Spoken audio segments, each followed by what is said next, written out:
هات فشارك في ايدك وتعالى اقولك على 3 افلام هيفرفشوك لو انت متضايق.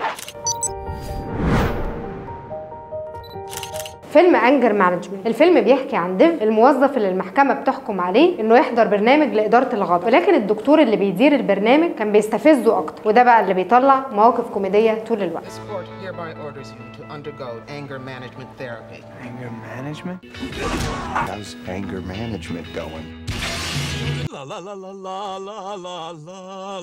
فيلم تروبيك ثاندر بيحكي عن مجموعة ممثلين بيعملوا فيلم عن حرب فيتنام، ولكن اللي بيحصل ان هم بيكتشفوا انهم دخلوا حرب حقيقية. ايه شكل الحرب وازاي بيدخلوها؟ ده اللي هنشوفه في الفيلم.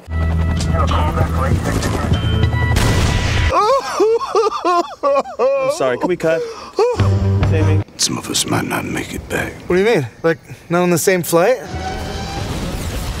فيلم ايديوكراس، فيلم بيتكلم عن 2 من الناس العاديين جدا بيتعمل عليهم تجربة وبيتنسوا سنين طويلة، لكن لما بيصحوا بيكتشفوا ان الغباء سيطر على العالم، والناس العاديين اللي زيهم بيعتبروهم عباقرة. Thank you.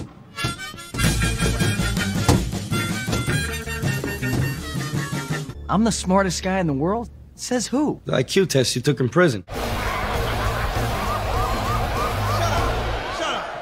واستنونا الحلقة الجاية، واوعى تنسى الفشار.